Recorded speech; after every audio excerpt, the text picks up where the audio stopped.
আজি মই পটলৰ চৰচৰি বনাব লাইছোঁ। তাৰ বাবে পটল কেইটামান সুন্দৰকৈ লৈ লৈছোঁ চাওঁ।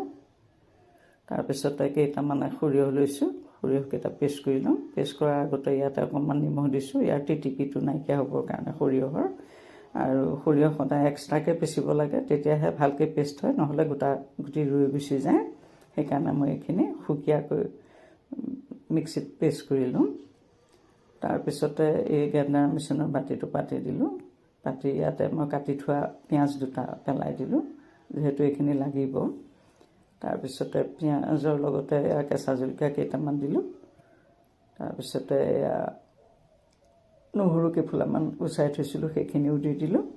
আৰু আদা অকণমান চকলিয়াই লৈছিলোঁ, সেইখিনি মই ইয়াতে পেলাই দিলোঁ। এয়া গোটেইখিনি মই এতিয়া সুন্দৰকৈ পেষ্ট কৰি ল'ম মিক্সাৰত দি। এতিয়া পটলকেইটা উলিয়াই ল'লোঁ। পটলকেইটা মই এতিয়া সুন্দৰকৈ চাওঁ, সুন্দৰকৈ চুচিছোঁ। পটল সকলোৱে গুচাব জানো, সকলো গৃহিণীয়ে পটল চুচি সুন্দৰকৈ বনাই ৰেচিপি খায়, কিন্তু মই এইটো দেখুৱাৰ অৰ্থটো এটাই হৈছে, পহিলাৰ পৰাই দেখুৱাইছোঁ, যিহেতু ইয়াৰ কটাৰ পদ্ধতিটো অকণমান সুকীয়া হয়। চৰচৰি বনাওঁতে অলপ সুকীয়াকৈ পদ্ধতিটো, কটাৰ পদ্ধতিটো অকণ সুকীয়া হয়, সেইটো কাৰণেহে মই দেখুৱাইছোঁ। এয়া চাওক, পহিলাতে চুচকুচাই ল'লোঁ সুন্দৰকৈ। চুচকুচাই এয়া ইতিমধ্যে গোটেইখিনি মই এনেধৰণেৰে চুচকুচাই ল'ম। এইখিনি চুচকুচাই ইতিমধ্যে হৈ গৈছে। স্কিপ কৰিব লগা হয়, নহ'লে ভিডিঅ'বিলাক বহুত দীঘল হৈ গৈ থাকে। এইখিনি হৈছে। এতিয়া মই এইখিনি যদিও ধোৱা আছে, তথাপি চুচকুচোৱাৰ কাৰণে এইখিনি মই অকণমান পানী তিয়াই ল'ম। কিন্তু ফলাৰ আগতেই এইখিনি মই ধুই লৈছোঁ, যিহেতু ইয়াত পানীৰ কোনো মিশ্ৰণ থাকিব নালাগে, পানী মিহলি হৈ থাকিব নালাগে। সেইটো কাৰণে এইখিনি অলপ পহিলাতে ধুই লৈছোঁ, যাতে পানীটো ইয়াত নাথাকে। শুকানকৈ চব ধুনীয়া হৈছে। এতিয়া ইয়াতে মই গোটেইকেইটা টুকি ল'ম। ইয়াত পানী থাকিলে ৰেচিপিটো ইমান শুদ্ধ নহয়। এতিয়া মই এইখিনি চব কেনেকৈ উকিয়াম, এইটো লাহে লাহে কটাৰীখনৰ আগটো সোমোৱাই দি লাহে লাহে উকিয়াইছোঁ। একেবাৰে মূৰলৈকে দিয়া নাই, মূৰলৈকে দিলে হ'ব কি, সেইটো ওলাই এৰি গুচি যাব। সেইটো কাৰণে মূৰলৈকে দিয়া নাই। আৰু উকিয়াওঁতে চাওক, ইটো মূৰৰ পৰা ইটো আকৰ পৰা সিটো আকৰত যাতে লগ লাগি নাযায়। লগ লাগি গ'লে এৰি যাব। এৰি গ'লে ৰেচিপিটো শুদ্ধ পদ্ধতিত সঠিক হিচাপে প্ৰস্তুত নহ'ব। সেইটো কাৰণে এইটো চাওক এনেধৰণৰে, সেইকাৰণে এনেধৰণৰে ভালকৈ উকিয়াই ল'ব লাগে।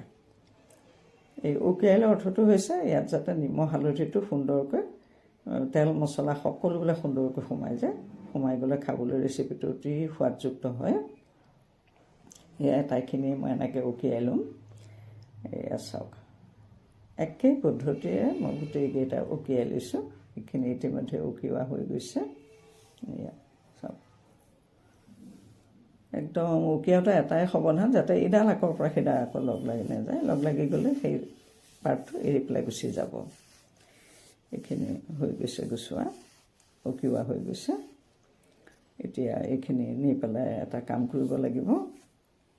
এইখিনি আঁতৰাই থ'লোঁ, থৈ পেলাই এখন এক্সট্ৰা কাঁহী পাতি ল'লোঁ। লৈ পেলাই তাতে মই এয়া পটলকেইটা ৰাখিম। এতিয়া উকিয়াই লোৱা পটলকেইটা মই ইয়াতে ৰাখিছোঁ, কাৰণ ইয়াতে মই নিমখ হালধি সানিম। এতিয়া ইয়াতে মই অলপমান জোখমতে নিমখ দিছোঁ, তাতে অলপমান চাওক অলপ হালধি দিছোঁ। হালধি যিহেতু হাতেৰে সানিম, হাতেৰেই নিছোঁ মই, সেইকাৰণে হালধি দিলোঁ। দি পেলাই ইয়াতে অকণমান ইয়াত চাওক মাষ্টাৰ্ড অইল অকণমান দি দিছোঁ। যিহেতু নিমখ আৰু হালধিটো শুকান হয়, পটলটো তেনেধৰণে শুকাই আছে, গতিকে ধৰক অকণমান তেল দি দিলে বস্তুটোত মছলা নিমখ হালধিটো ভালকৈ লাগি ধৰিব। সেইটো কাৰণে এইটো সানি দিছোঁ।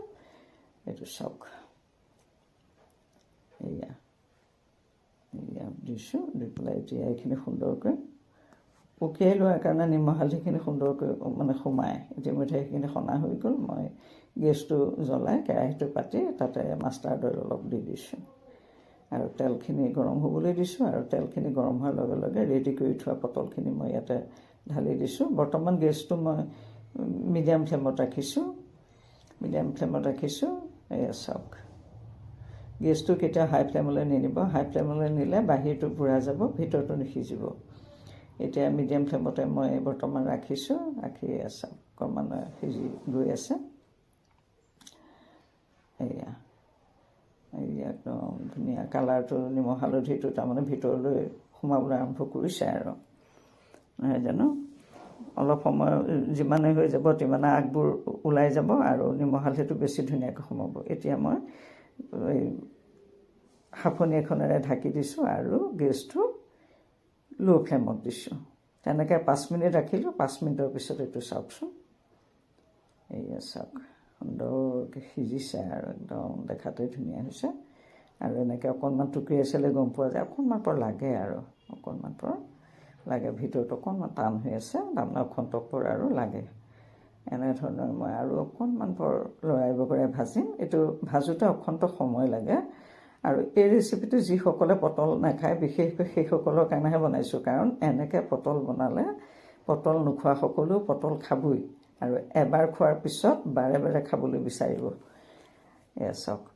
আৰু সাধাৰণতে আমি পটল আনিলে কি হয়, পটলখিনি এদিন খোৱাৰ পিছতে বেয়াই হৈ যায়। গতিকে ধৰক এই ৰেচিপিটো যদি এনেকৈ বনাই পটলখিনি বেয়া হৈ নাযায়, খাই শেষ হৈ যাব, কাৰণ ইয়াত পটল কেইটামান বেছিকৈ লাগে।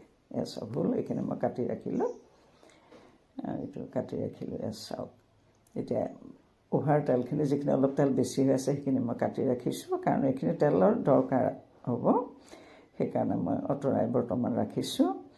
আৰু যিসকলে এতিয়া ইয়াতে চাওক, এয়া সৰিয়হ, পিঁয়াজ, আদা, নহৰু গোটেইখিনি একেলগে, পিঁয়াজ গোটেই পেষ্টটো মই মিক্স কৰি পেলালোঁ। এতিয়া এইখিনি মই ইয়াতে দি সুন্দৰকৈ এয়া ৰঙচুৱাকৈ ভাজিম।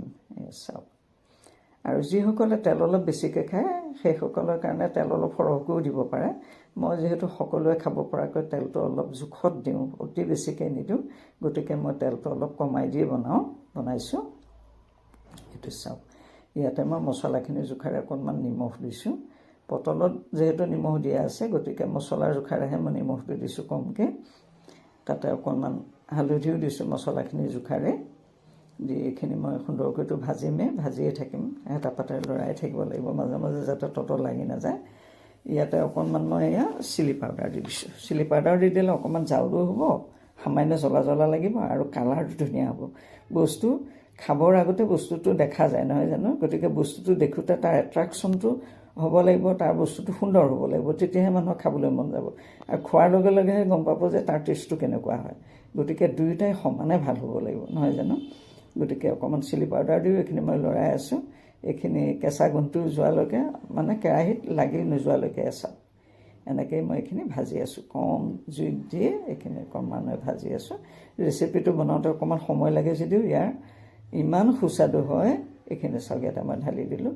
ভাত খাওক, ৰুটি খাওক, বেলেগ বস্তু দৰকাৰে নাই, ইয়াৰে আপুনি পেট ভৰাই খাব পাৰে এই চব্জিখনেৰে, এই হেৰিটোৰে, চৰচৰিখিনিৰে। এইখিনি ইতিমধ্যে হৈ গৈছে, মানে ভজাটো হৈছে। এতিয়া মই কি কৰিম চাওক। সেইকাৰণে ইয়াতে মই তেলখিনি দি দিলোঁ। সেইকাৰণে ভিডিঅ'টো পহিলাৰ পৰা শেষলৈকে চাব, তেতিয়াহে মানে সম্পূৰ্ণ ধৰিব পাৰিব, সম্পূৰ্ণ শুদ্ধ পদ্ধতিত বস্তু জানিব পাৰিব। সেইকাৰণে ভিডিঅ'বিলাক স্কিপ নকৰাকৈ চালে বেছি ভাল হয়। চাওক কিমান ধুনীয়া হৈ গৈ আছে। আৰু এয়া চাওক, এটা অতি সুন্দৰ ৰেচিপি। আপোনালোকক পুনৰবাৰো কৈছোঁ, আপোনালোকে ভিডিঅ'টো বন্ধু বান্ধৱৰ মাজত শ্বেয়াৰ কৰি দিব আৰু ছাবস্ক্ৰাইব কৰা নাই যিহেতু ছাবস্ক্ৰাইব কৰি ল'ব, ভাল লাগিলে লাইক এটাও কৰি দিব।